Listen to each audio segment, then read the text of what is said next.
Our first speaker is the keynote speaker, the first keynote speaker. There's two keynote speakers. So just a quick introduction for Joe. He's a professor of economics at Notre Dame. His research focuses on growth, development, and international economics, so really setting the tone for what this workshop we wanted to be. He has, of course, published in numerous top economic journals, including in 2012, he was kind of awarded the prestigious Frisch Medal, which is given for the kind of best paper in econometrica of the previous 5 years for work in microfinance. And lastly, he is co-academic lead of the STEG research program. And so hopefully there's a lot to learn from him, and we've really been looking forward to hearing his keynote, so we can welcome Joe.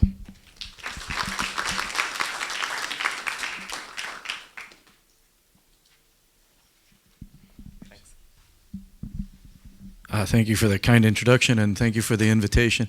It's exciting to be able to come back to Cape Town. And I apologize, I should have, this is a typo in the first slide. CSAE was supposed to be ERSA, but anyway, I apologize. Isan told me, I said, can I just present a paper? And he said, sure. And he said, but could you also give an overview of what you think is exciting going on in development economics? So I put these slides together.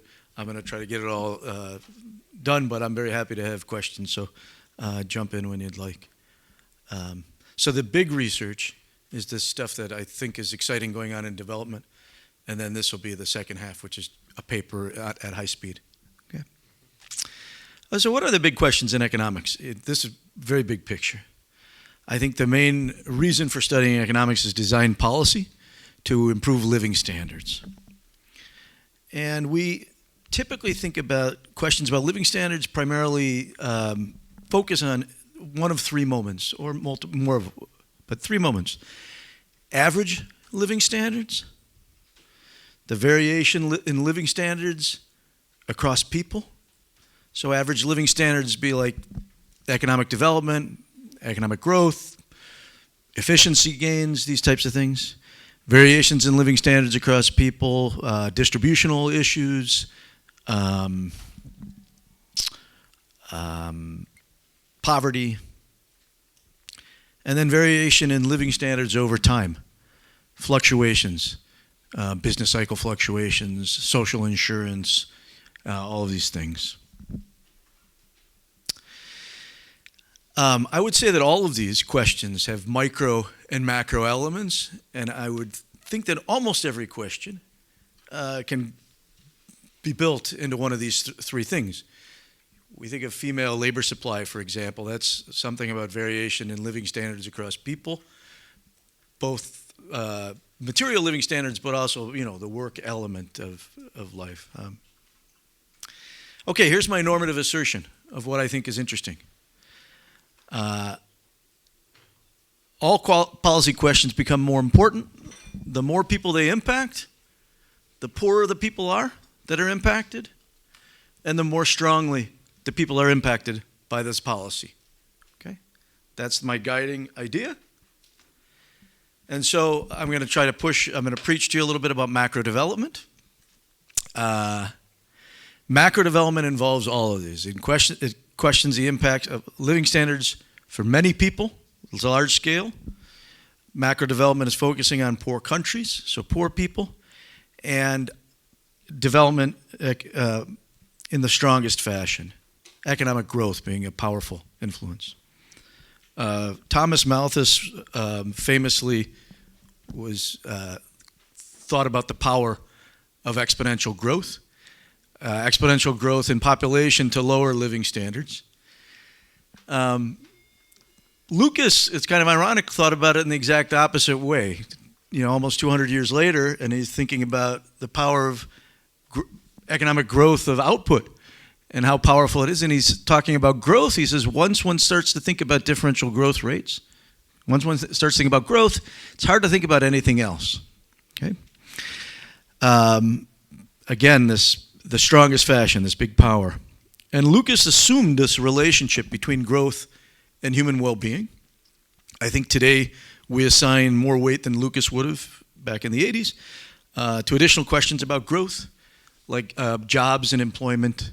I think basic introspection would tell you that a job is obviously critically a source of income for people, but so much more than a source of income, a sense of purpose in life and that sort of thing.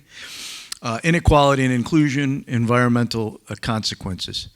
I should say this too. I'm preaching a little bit about what I think is important, but I also think it helps you, because I'll mention STEG, a little bit about what we think is important research, because I think Doug Gollin, who's my co-academic lead, thinks about these things very similar to me. So maybe some guidance about what types of things we're excited to fund, okay? So even though we have this broader perspective, the fact of the matter is that inclusive growth, and that's what the BIG capital is, the lab that we started at Notre Dame for building inclusive growth with this focus. Inclusive growth remains the strongest force for addressing and eliminating poverty. And so I think it qualifies as an important question. Okay. The question about how to study macro development, and I'm going to indulge myself in what I learned from my intellectual influences. So my committee was the first 4 people, or 5 people. And I think Bob Lucas, the late Bob Lucas, influenced me more than anybody else. And he influenced me that economics is important, that what we study is important, and we should never lose sight of it. And you should choose important questions to work on. The rest of my committee, Heckman and Jim Heckman, Boyan Jovanovic, Pete Klenow, Rob Townsend, all methodologically taught me to not be narrow, but to make sure you take theory and data seriously. So Lucas said take economics seriously, and these guys said take theory and data seriously. When I was an assistant professor, I was a very struggling assistant professor. Few assistant professors have struggled like me, but I did get invited to the University of Minnesota, the Minneapolis Fed, and they taught me that research should inform policy. It's nice to think about things that are interesting, but it should have some policy relevance. And then I put this in just to remind people that Doug's much older than me. Doug's an influence, and Doug told me to take measurement and local knowledge seriously. And again, that has relevance for STEG and the things that we fund. We're very excited to fund local scholars, in part because they have local knowledge that somebody like me, I've been to South Africa, probably spent the grand total of a week. So you need people with local knowledge doing research. So macro development is working on the big questions. That's how we think about it, not a set of methodologies that are confined to macroeconomics. We fund a lot of microeconomic research. So to me, the big question that motivates my research, I think should motivate many more people's research. I was just in Ethiopia. I was stunned at like the airport in Ethiopia, and I mean it was a level of development that really surprised me in Addis. It was my first time. But I think the question, and my wife is South Korean, and my wife was born into a South Korea that was probably poorer than Ethiopia is today. And so the question to me is like, what policies could make the next 50 years of Ethiopia mirror the last 50 years of South Korea? That's the motivating big question. And how do we make progress on this? This is obviously not a question that you can run a direct RCT on. Nobody's going to let you randomize, and you would have a tiny data set. Okay. I think it was you, Josh, last year who said, "Do you really believe your research, the model?" And I said, "Well, I don't believe in it." I said, "No, I think I'm confident my model's wrong, but I also was confident that my model gave us the best predictions that we could." And you have to choose policy. And so you need macro policy. And so you want to have it the best informed. Okay? You can't wait 50 years. This is supposed to say, though. So even though it's not a controlled experiment, I think this is a guiding thing. There's a lot of people from the RCT group, and I've run RCTs myself, that are now getting interested in macro development questions. And I think sometimes barking up the wrong tree. And I think you want to do a thought experiment. and say, if you really think you're going to help on that red question, what was different about Korea and Ethiopia in 1970? What did they do differently? I'm actually very fond of a lot of behavioral things, but there's no way that I think that that's a theory for development, that somehow Ethiopians are more behavioral than South Koreans were, or South Koreans being less behavioral than North Koreans, for that matter. Okay,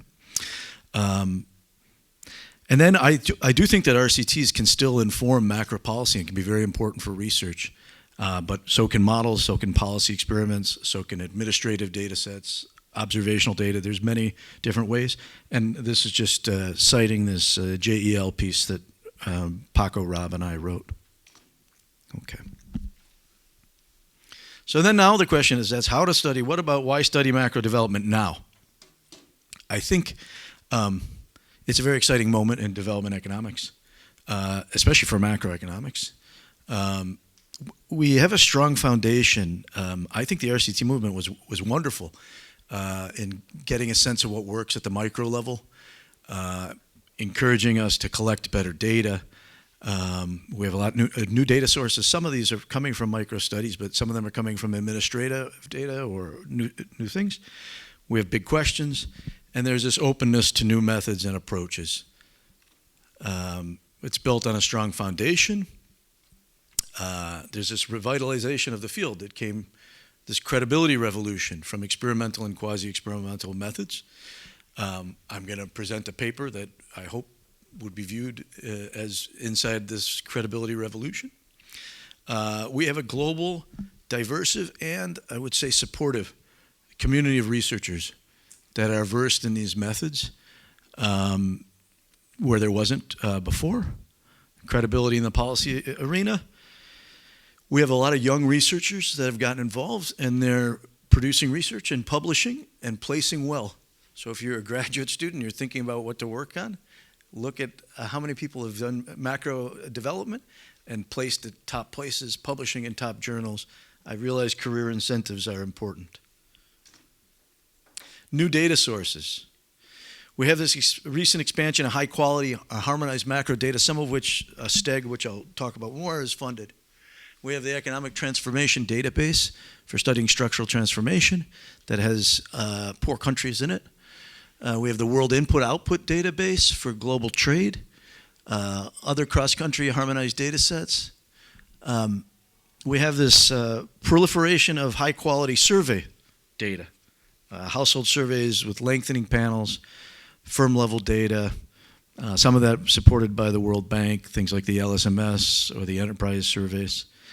Rich administrative data. I was amazed by the administrative data that you have here in South Africa. But many countries have VAT transaction level data, matched employer-employee data, actually data that we do not have in the United States, readily accessible, are available in many other countries. And then there's digital data and big data, people using smartphones and CDR data, georeferenced spatial data, remote sensing. That's opened up a lot of avenues to learn things. All right.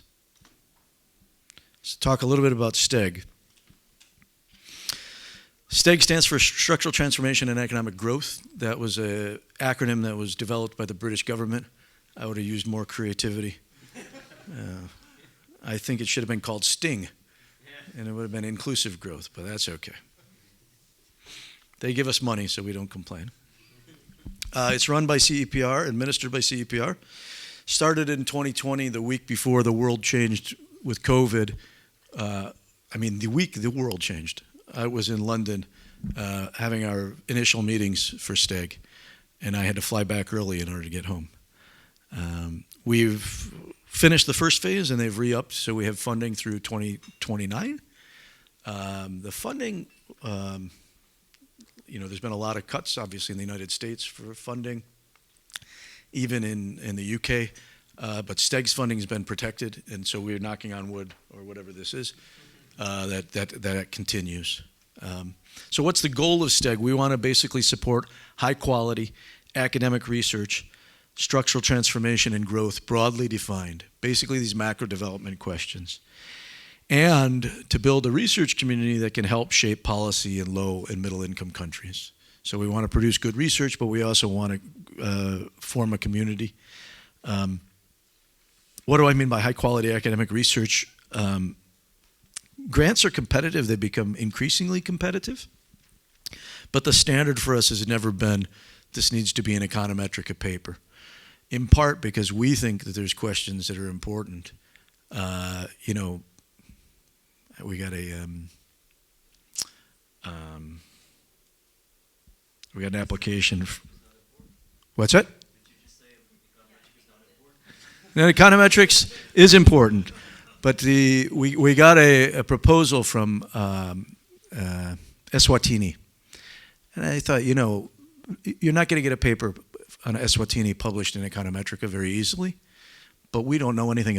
I mean, we know very, very little, and so I think that would be, you know, something to fund.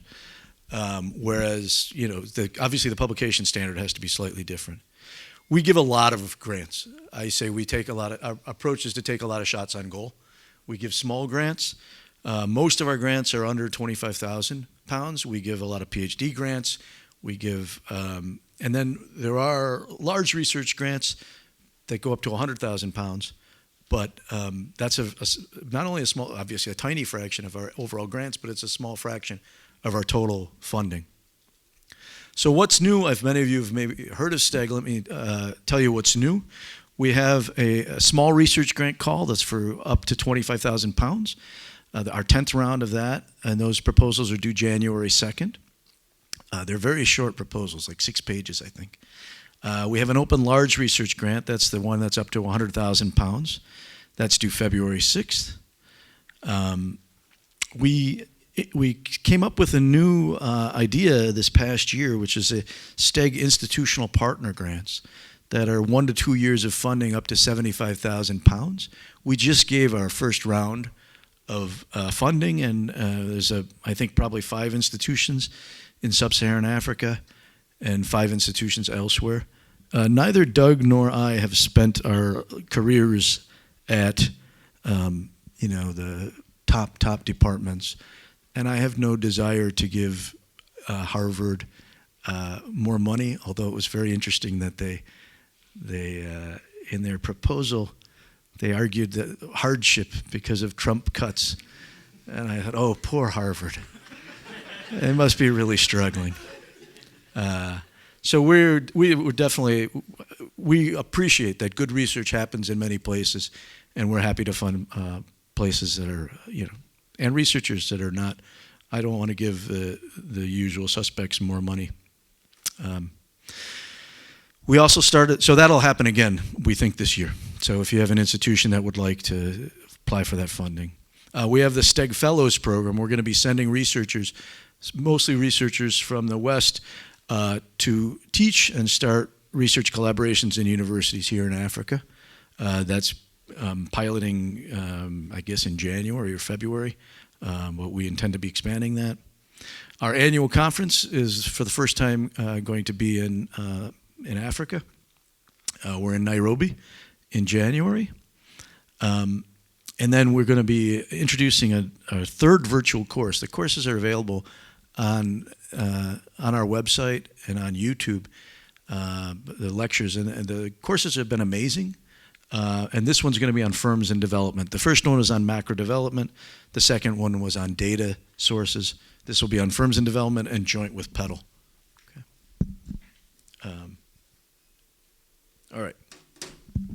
Any questions on any of those things? I mentioned this, STEG funds, you know, we're questions of growth, policy relevant. We want to take theory, measurement, data seriously, and especially the intersection of those 3. Okay, but that's done for my overview. I don't know if that was helpful or not. Now I'm going to jump into the paper, unless there's questions on any of that overview stuff. All right. I want to talk about outsourcing and worker outcomes. Hopefully you think this is a big question. Motivating this. We've seen a global decline in labor share of income. Karbabunis and Neiman, God bless you. Not God bless Karbabunis. whoever was sneezing. Shows that labor share of income declined 5 percentage points over 35 years. And that paper is about 10 years old already, but I think they really raised people's attention to that. And then there's mounting evidence of markdowns in labor markets. And what's a markdown? A markdown is the ratio of the value of the marginal product of labor to the wage. So if the wage is less than the value of the marginal product of labor, it's like a markup, but instead it's lowering the what you pay on your inputs. Okay. So there's mounting evidence of this by many people, both in advanced economies and in developing countries. This paper is mine. This paper is not mine, but it's a year later. And one of those is focused in, I'll describe this and let you decide whose paper was which by the bitterness in my voice. One of those papers was early and was focused on China and India and is published in the Journal of Development Economics. And another is basically the same thing and focused on the United States and is published in the American Economic Review. So even not only Eswatini, but even the 2.5 billion people in China and India are somewhat shortchanged. Anyway, so there's labor share is declining. There's mounting evidence of markdowns. And outsourcing is a potential vehicle for worker exploitation by enabling firms to reduce worker rents and wage premia and bypass employment protection policies. But there's this question, I'm going to talk about Mexico, but it's not just in Mexico, but also in the United States, that outsourcing, and a definition of outsourcing, but this has nothing to do with international trade. This is if UCT decided to hire their faculty indirectly through an HR firm. In the United States, the biggest one is called Manpower. That's the kind of outsourcing. It's the domestic outsourcing, but outside of the firm, not offshoring. Okay. Anyway, in the United States, manufacturing has been a big decline. So from 1989 to 2006, staffing grew almost fourfold, or fourfold. And we're talking about core manufacturing employment. Okay. From 2007 to 2015, we lost 750,000 manufacturing jobs, but at the same time, we gained 250,000, we being, I'm an American, staffing jobs, okay? So we all this together, but the question is there anything you can do about it? We have very little evidence of whether policy can impact this. So what this paper is going to do, and I think Estefan probably should have been in a larger font because he's the primary author. He's the Mexican on the author. I have never seen the data because I can't get access to it. So anyway, we asked this question. What's the impact of a crackdown on the domestic outsourcing of core personnel? And so what we do is we have this confidential economy-wide establishment-level data, matched employer-employee data, with direct measures of outsourced labor that don't exist. I think Mexico's the only place I know. Usually you have to infer an outsourcing episode by looking at a cluster of people moving from one firm to another. And so we're going to look at that. We're going to focus on the manufacturing sector, and we're going to estimate the causal impacts of a domestic outsourcing prohibition that occurred in 2021. And we're going to look at firm and worker outcomes using a difference in difference strategy. By the way, you guys can jump in with questions anytime you want. I realize I'm crystal clear, and that's what explains the silence. But somehow my students don't tell me that in the end of the semester evaluations. Okay, here's what we find. The prohibition improves labor outcomes, basically. The first thing is that the policy works, which Mexico had tried many different policies before that were ineffective. But they basically get rid of outsourcing of core workers. It increases the remuneration about 20% to workers and across all components, salaries, benefits, profit sharing, Social Security. and it's especially concentrated among low-income workers. It reduces markdowns and has no negative impacts on employment, input substitution, output. People don't substitute away from labor or anything like that, okay? And then I'm not going to have time to go into the theory much, but I would just tell you that the set of results that we find are consistent with a reduction in firm bargaining power. So if we think of an efficient bargaining model between workers and firms, and somehow the bargaining power for workers just increases, and workers get more of the rents than firms. So there's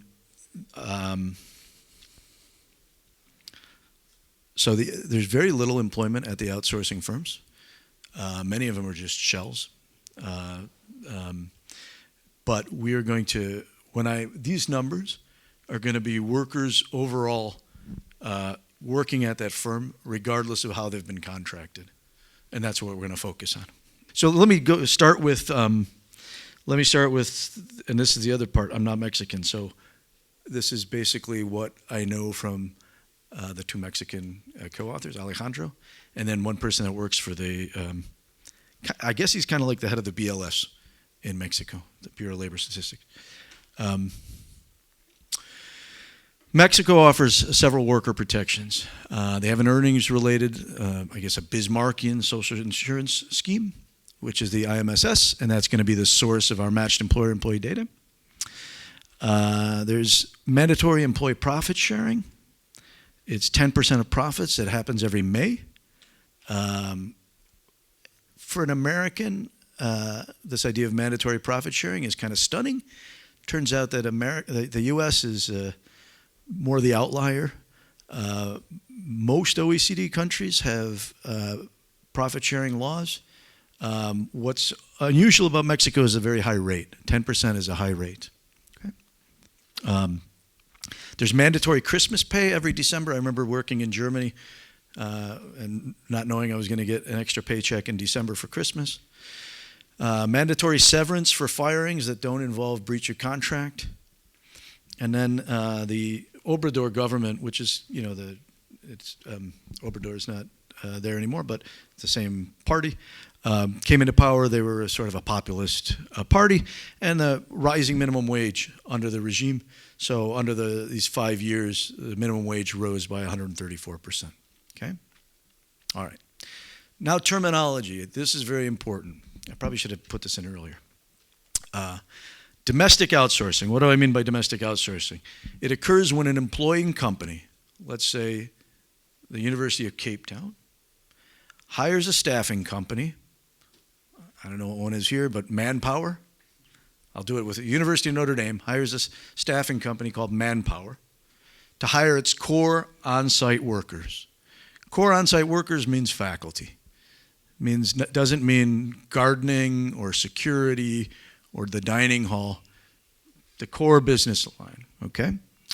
And the Manpower pays their wages and Social Security contributions, but people work at the University of Notre Dame the same way they would if they contracted with the University of Notre Dame. Everybody understand? Yep. Should we think of these hirings as being hirings with the intent of long-term tenure, or is like seasonal hiring also part of this outsourcing?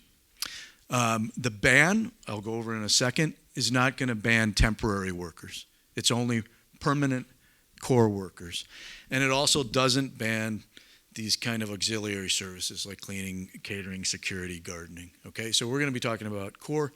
I was using an example in Notre Dame, but we're going to also focus on manufacturing. The ban and the whole phenomenon is much larger than manufacturing, but the methods that we're going to use for estimation are going to be most appropriate for manufacturing sector.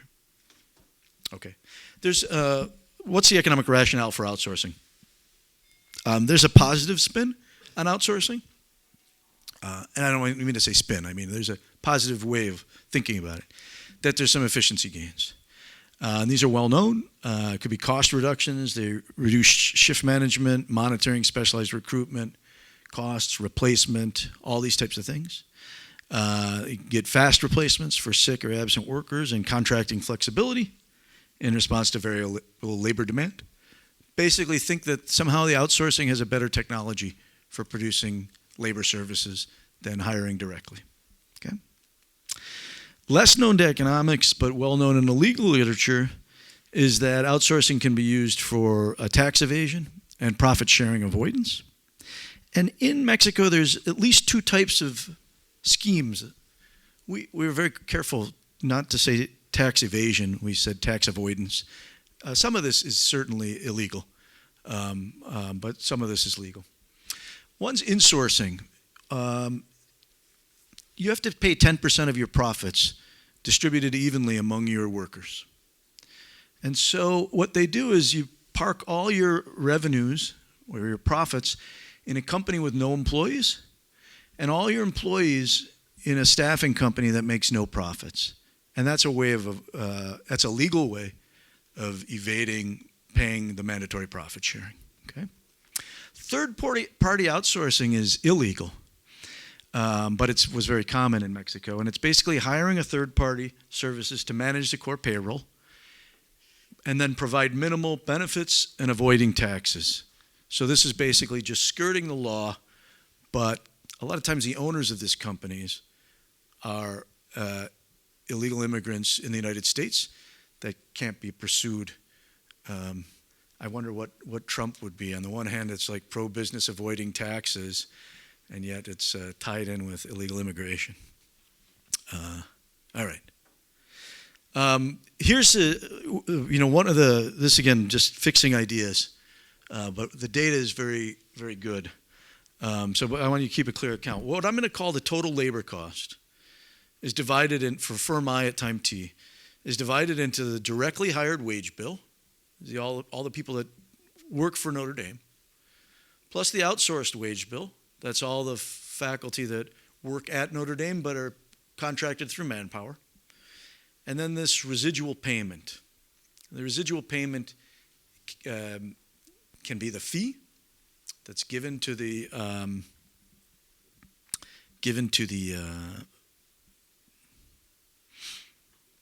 staffing company, but that could also be, we think, kicked back to the hiring firm, at least anecdotally.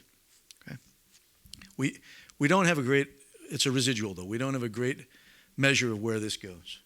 Yeah, Josh. This is only looking at core employment. This is not the total labor cost, including auxiliary services at the university. So those would be accounted for differently. Yeah.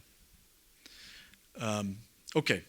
So we add up both of these wage bills and call that the wage bill. And we're going to decompose the wage bill into four mutually exclusive components: salaries, Social Security, profit sharing, and other benefits.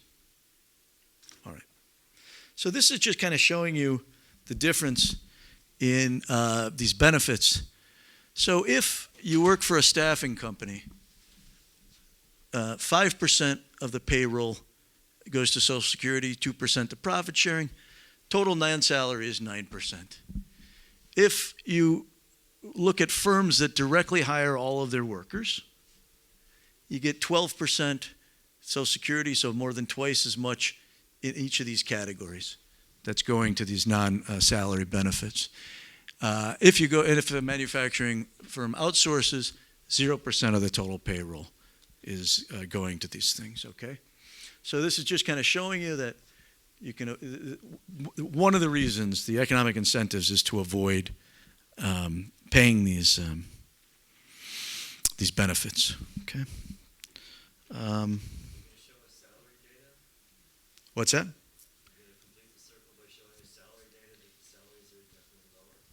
Yeah, I'll show you all that. The salaries are actually not lower. The salary is going to be higher, but we'll show you the difference in difference. One of the reasons is because outsourcing increases with firm size, and we know that wages increase with firm size as well.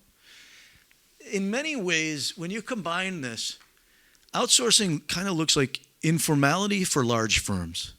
It's a way of avoiding the same way small firms become informal, big firms outsource. Okay. What happens in April 2021? In 2018, the Obrador government is is elected. They had many times before attempts at curbing in this outsourcing phenomenon, which is one of the reasons that we have great data to be collected. And the data in Mexico, I think, is very reliable on many fashions. Like, we have very large firms that are informal. So I don't think that we have evidence that people acknowledge illegal behavior in the data at fairly high rates. Anyway, in 2018, the Obrador government is elected. They have this congressional majority, and in April 2021, they implement this ban. And it's a blanket prohibition. It's basically got three prongs. One is a blanket prohibition on outsourcing, limiting it to the provision of specialized services, gardening, security, etc., and temporary workers are outside of the ban. Okay. The second and third are sort of the enforcement. They created a universal registry of HR firms that offered specialized contracting in order to track payroll information and contracts with employing firms, because all of those people, the security workers, are supposed to be getting profit sharing and benefits as well. And then there's a stipulation that said, look, if you hire one of these firms and they don't pay the benefits, they don't follow the law, that as a hiring company, you're on the hook as the employing company. Okay.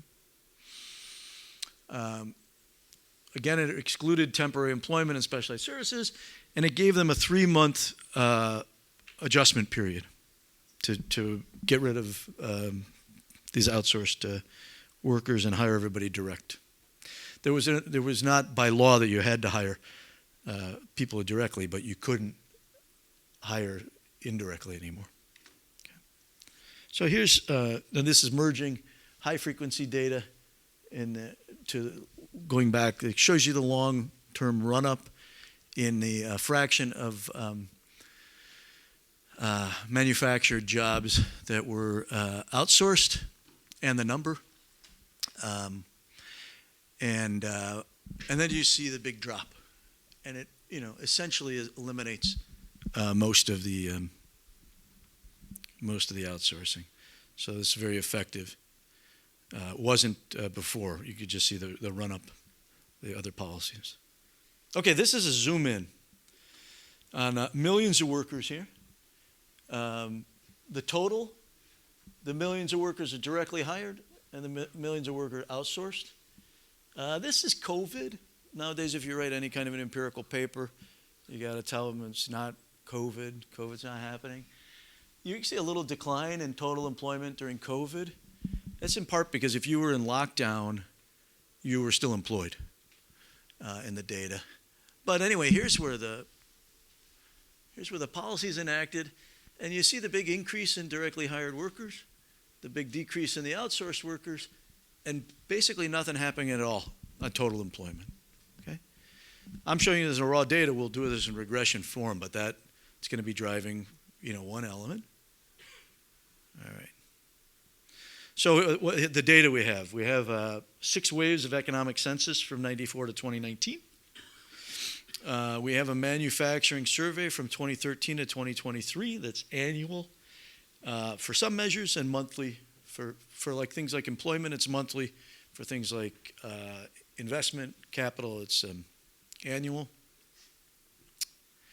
That's about 10,000 establishments.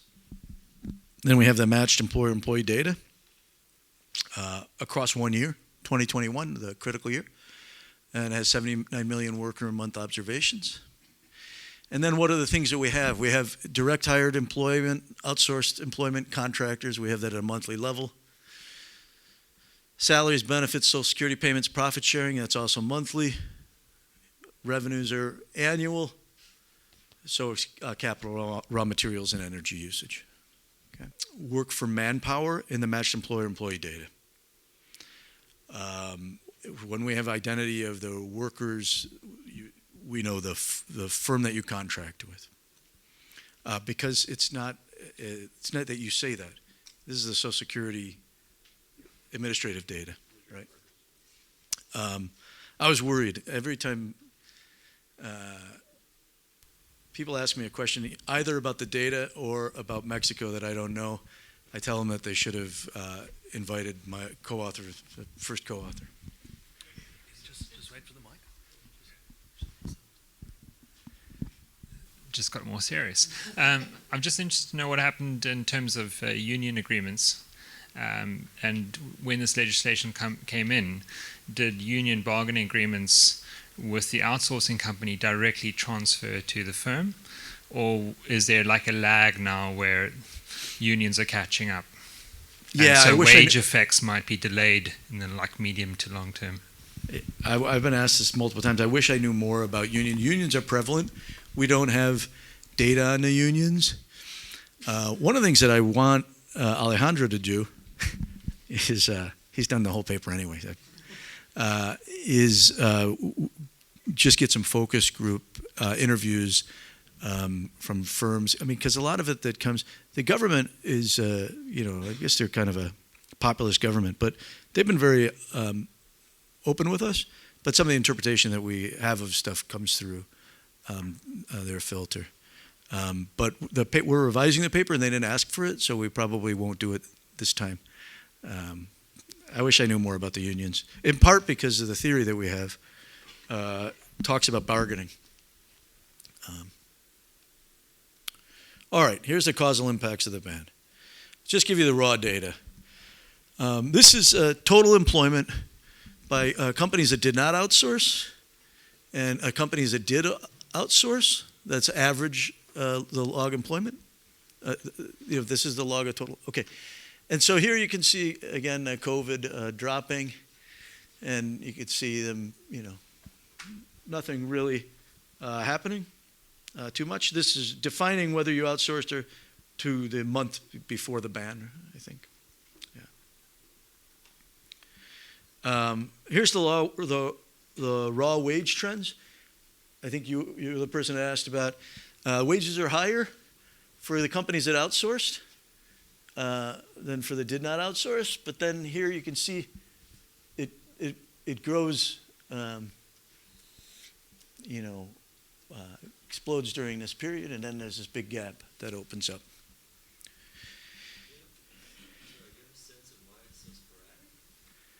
Yeah, I'll tell you in a minute. It's a reveal. Here's our empirical strategy. We're changing our empirical strategy, but I can't report the new results because it hasn't been okayed yet by the confidential census calculation. But I can tell you that what we're adding is firm fixed effects, and that doesn't change anything, just strengthens the results. And we're getting rid of this thing which it never sat well with me. And Taryn, who's the guy with the ponytail at Michigan? Australian guy with blonde hair. Justin Wolfers. Alejandro told me that Justin Wolfers did this in some paper, and it never sat well, but I left it in. It's going to make the pictures really clean. And then the referees agreed with me, so that's another thing that's being changed. But basically what we do is we put in, there's a, okay, so we have the interaction of outsourcing and years post, or time periods post, controlling for outsourcing here. So I'm going to plot these beta J coefficients, which are the difference in difference coefficients. We have some, I'm a macro guy, you guys learned that from the first half. We have some standard errors, and there's some things in here that the more micro guys have done on the team.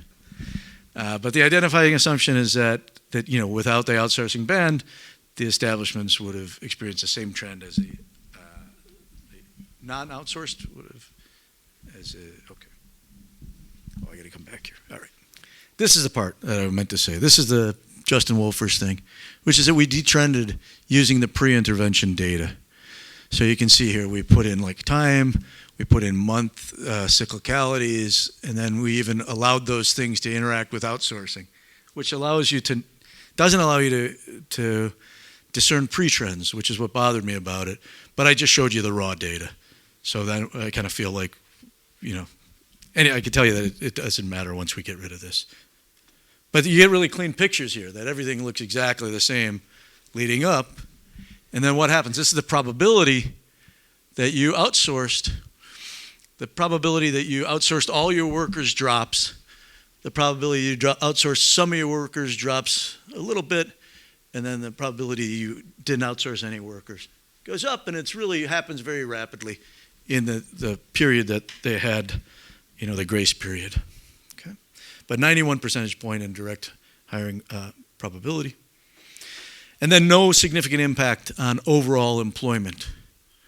So you get this big increase in directly hired employment, decrease in outsourced employment, and then nothing really happening there. Kind of looks like a slow upward trend, but not significant in the data that we have. Yeah, Hassan. Is it surprising that there's such great compliance? What is, like, what is other stuff, like, is there, if you look at the minimum wage, for example, is there a lot of non-compliance there? Is it just that, are these firms always just complying to laws? Yeah, it's interesting. I mean, I think it is surprising, except the way that policy was designed was for it to have teeth. Because in the data you have all sorts of non-compliers in terms of formality, that sort of thing. But again, these outsourcing firms were larger firms, and so you might think that they care a bit more about the law. We originally got into this project because we were looking at maquiladoras, multinationals, and monopsony power that they have. And so they're disproportionately, they are multinationals, but it's not hugely disproportional. It's not like the domestic firms weren't doing it or anything. Hey, Rob, good to see you. So the law is a ban on outsourcing core functions, right? Yeah. But the object you see in the data is all workers. I think that this is, no, again, this is going to be employment excluding the specialized services and excluding temp workers. And should we think about the definition of what's a core function versus a specialized function as subjective and maybe affected by the legislation or not? So when we've looked at these other things, it's not like you see a big jump in temporary workers, for example, which that wouldn't be a definitional thing. That could be an actual real thing. But you also don't see a huge classification that, like, now we have tons of these specialized services. Because the other thing is that the ban has much more of a spotlight on the specialized services. A lot of companies, was going to be one of our tests, applied to become the specialized services and were rejected. So I don't think that there's much going on there. And so if you did something like just looked at whether, like, concentrated the analysis on firms that had no specialized services pre-intervention, and then see, like, I think under your theory, the treatment effect should be much higher for those than the ones that had some specialized services. Okay, here's the reform had a seasonal impact on the total cost of labor. So you see, this is the labor costs, again, for those core workers, 15 minutes. Is that, okay, that's fine. Okay. You asked, why is the data so messy? And we're going to look at breaking this down. You kind of see this 25 log points and into its different components. Into salary, Social Security. Oh, I'm pointing it to the screen. You guys can't see that. Salary, Social Security, benefits. Black is profit sharing. And we looked at firing costs and this management fee. Management fee goes down. So the messiness is basically coming in these seasonal payments. This shows up, and I think this is like the first smoking gun, that you get this big jump in the seasonal salary payments That's the 12th month. That's in December, the Christmas bonus. And then you get this other 5 months later, or 6 months later in May, you get the seasonal bump in profit sharing. Okay. Can I ask, the profit sharing, which is that one, if I wanted to ask if it also shows the productivity after of the workers, as in if the profit is increasing, it means the workers are also becoming more productive post the event, or it doesn't have any sign that it can show us, as in, because we are saying... You're saying why does this trend up over time as firms becoming more profitable? Are they becoming, the workers after the salaries... We don't have any evidence that firms are becoming more profitable. I don't have a good answer for why that trends up. I mean, other than saying, I doubt that these two are statistically different from each other. And then this one is at a time when not everybody has yet implemented these. Okay, I would go to the matched employer-employee data. So the profitability doesn't seem to have increased. So we're going to look, unfortunately, we do not know that Notre Dame was contracting with Manpower and these exact workers. We know some workers were contracting with Manpower. We know that Notre Dame was hiring some people, so we can't use that directly with the matched employer-employee data. So we're going to get at it two different ways. One is we're going to look at the exit of professional service firms, and we're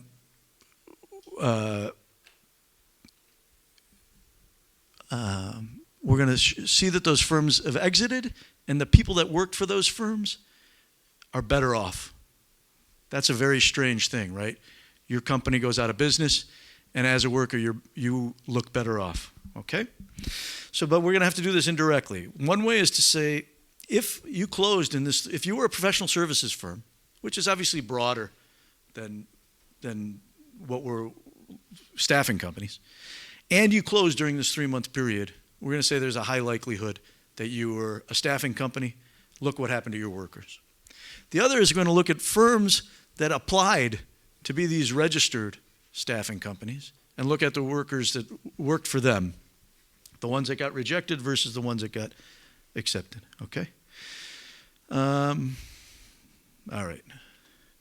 So here's I'll show you in the data quickly, that this big drop of professional services during that month period. Those are the guys, we see this big drop of firms, and we're going to look at the workers and compare them to the people that were working for the others, okay? And you see that now these guys were working in the service industry. They become more likely, like disproportionately likely, than the average person to get a job in the manufacturing sector. And their wages rise at a level that's comparable to what we're finding with the firm level data. So that's the first smoking gun to me, because if you tell me your company went out of business, you worked in the service sector, and then I find that you're actually doing better by working in the manufacturing sector, that seems to be clear. Because, you know, one of the reasons wages could go up is that you're hiring different types of workers, higher human capital workers. We're matching now the exact same employees, and the individual's wages go up, okay? All right. This is the same thing. You can use this indirectly through specialized services. We get a very similar picture. They change economic sector average daily wage. This is showing you how these wage gains show up by initial quartile of your income, and it's the guys that were in the lowest quartile whose wages go up the most. All right. So this stuff, there's some robustness checks that we've done, and things seem to be robust. I'm going to skip over all of this other than to say that the results, this is showing you that the staffing companies are very, very large relative to even the manufacturing companies. So they're likely to have more power in hiring. And that what we find is not consistent with price taking or classical monopsony or wage posting, but with this efficient bargaining. Why? Efficient bargaining is going to tell us that an increase in worker bargaining power is going to increase wages, but labor output and other inputs, prices, revenues, all that sort of stuff, productivity, all going to remain unchanged. So profits don't change. And now just going to show you, these are marked markdown estimates that we did. The average is about a 50%, median's about a 20%. You see the bigger firms have the higher markdowns, regardless of how we measure these.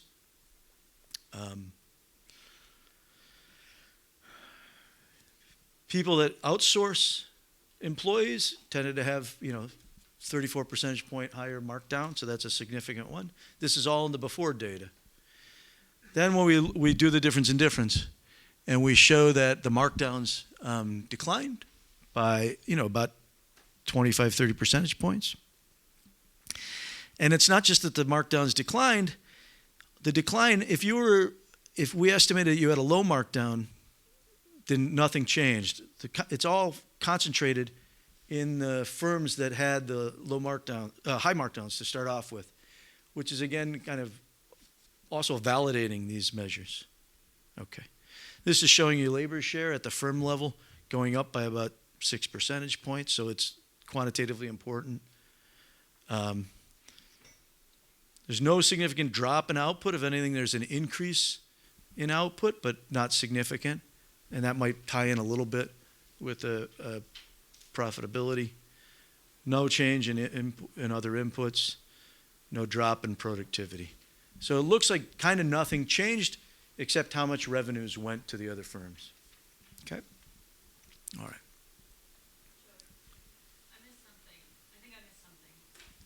I might have skipped it. Sorry. What's going on with prices in the output market? So we don't have price data. What we do know is that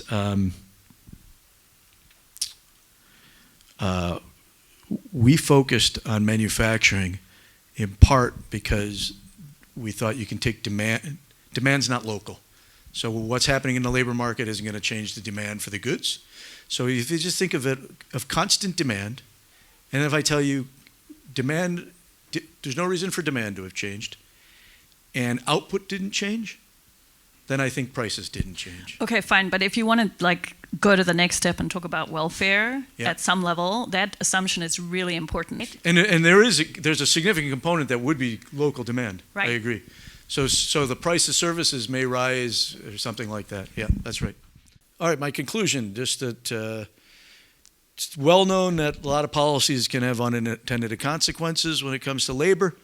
Sometimes they have the intended consequence, and that's what we find. And we think that these are, I thought I changed the conclusions a little bit to add something about the earlier stuff. This is what I call my MIT comment. No person trained at Chicago should say this, but maybe this is relevant for things like the gig economy. We're going to be writing a paper on that because they also put in laws in Mexico about Uber, and so we're going to be studying that. And then the other conclusion is go work on macro development. Thank you. No, I was saying, if you look at the pre-introduction of the policy versus the post-introduction of the policy, was there like a big difference in terms of what the company was paying to the outsourced company versus when they take that money and they transform it into insourcing? And I was just saying that might probably answer the question of high levels of compliance. That's actually something very critical, which I probably should have said earlier, because it's something that's happened in the revision. Let me go here. Yeah, here.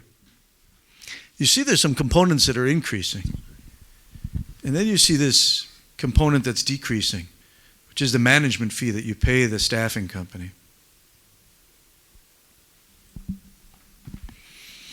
If you just look at the total cost to the firm, to the manufacturing firm, that they're paying for labor, it does not increase significantly. So a lot of it has to do with why, what's that management fee or that residual fee. We have it as a management fee. It's really a residual that we don't quite know.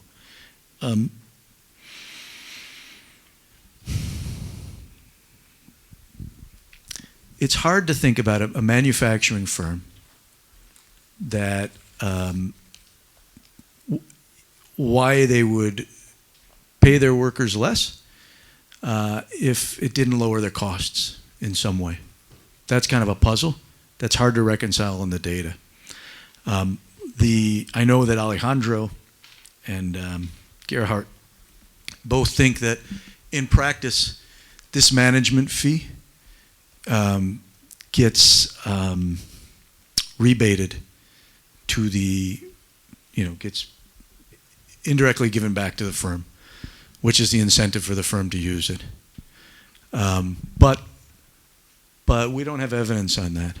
We do have evidence for sure, because there's a new thing that we've done is we've gone actually to worker survey data, that the workers are, it's not just that they're getting reported in the administrative data, that if you actually survey workers, they're getting paid more. Because there's another possibility that this fee is something that you pay to the worker actually, and you give them under the table, and maybe they don't really value having a pension, but they want more cash now. And that doesn't seem to be happening. I guess you could also say, well, maybe what it was that these staffing companies were very big, and they had market power against the firms, and so but it seems hard to imagine that a firm literally couldn't hire their workers by paying higher wages to them. But there's a little bit of a question, what happened to that staffing fee? I got the mic. Yeah, go ahead. Thanks, Joe, for a very insightful presentation. I understand the focus is on labor, but most often these firms relocate to the global south because of environmental reasons as well, to escape environmental standards. And I wonder if you have thought about identifying what's the effect on the environment. CO2 emission, for example, on per goods produced in the global south is significantly higher when it is. Yeah. I mean, I think that if I were to think about that question, and this is the first time I've been thinking of it on the spot here, I think part of what we've looked at is basically 3 years of data afterward. It would be really nice if we could somehow map this into profitability or stock market value. We try to look at things and it doesn't map in cleanly enough, even for the multinationals, because you really don't know how important the maquiladora is in Mexico compared to the company overall. But I guess the thought would be like, well, if we've now made Mexico less profitable for firms, they might, in the long run, move out to elsewhere. And then what would be the environmental implications of that? Maybe even back to the U.S. or who knows what it is. But I don't think we have the data, the time horizon yet to think about those types of questions. Sorry. Yeah, I had a quick question. If you've done any digging into if there were any types of like worker composition shifts in terms of the types of workers that were being hired by these companies post intervention, because I guess like the thought that's in my head is these staffing agencies had to have been solving some sort of matching problem, and the cost of that I don't see being absorbed by these firms in the data that we see. Yeah. Okay. So the first is I don't think that they're solving. I mean, I think the evidence.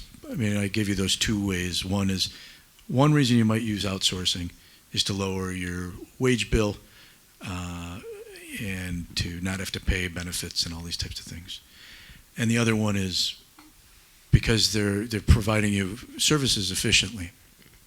Nothing to do with monopsony power or bargaining power or anything like that.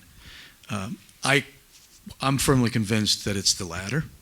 There is this question about the management fee, residual fee that's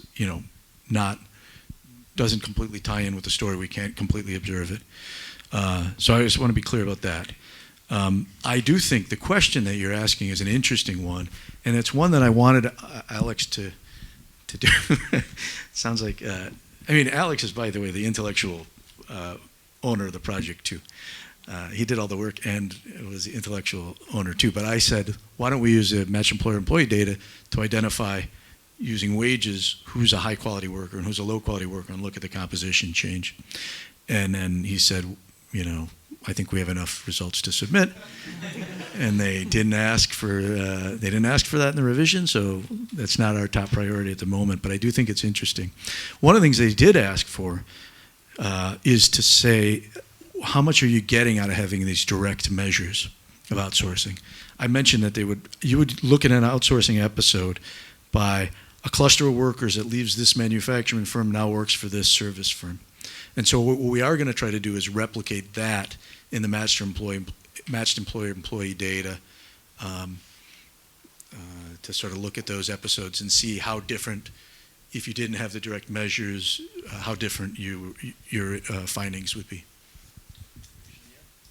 David. I'm just worried in this graph here that there's something missing, and it goes to your last point. Yeah. Which is, where is this management fee is presumably paying this company to do stuff that you now have to do internally. That is hire people and HR and all that stuff. And so you've counted it here when you're paying somebody else to do it, but it's not showing up here as a cost as part of the labor bill. So where's that going? So it should be showing up in the. It should be showing up both in the employment statistics and the payments. So, for example, if this money was to go to the HR department, and I was talking about dinner and my thoughts about HR departments, but if that was going to the HR department at Manpower, and now I have to expand my own HR department, Right. That'll show up in the wages, and it will show up in the employment, but employment's not changing. And so that was one of the reasons we went to the matched employer-employee data, because you might think the payroll is changing because the composition of workers is now changing. Now I have to hire some office workers to do the HR department, which is why the matched employer-employee data is very important, because those guys are moving. We're keeping the human beings constant. So it can't be a compositional thing. Sorry, this is going to be the last question because we have to. Oh, okay. So I was just wondering, is there a possibility that the company itself that is outsourcing might own the outsourcing company? Because that happens sometimes. Yeah, that's a great question. Let me. So I mentioned that some of the outsourcing companies literally are shells that don't exist. I mean, that's one of the reasons that enforcement was very difficult, because they don't have capital. There's really nothing to go after for these staffing companies. And there are ones that are specifically, I mentioned the scheme here, where you park all the, where is it? Where you park all the revenues in the company with no employees, you put all the employees in another. So that happens. But it's not the dominant, and I think there's probably heterogeneity going on, which is one of the reasons that no single story seems to match everything. But it can't be the main thing that's going on, because what you can see here is that about 50% of staffing companies have over 2,000 employees. These are really big firms. So it could be that these ones, some of these are, whereas only about 20% of manufacturing firms, and manufacturing firms are obviously, quite big. So it's not the dominant thing that's going on, which is why we think, there is this avoiding through illegal means paying benefits, but there also seems to be this something about these firms being very, very big and having, correspondingly large bargaining power in how they set terms with workers. Thank you so much, Joe.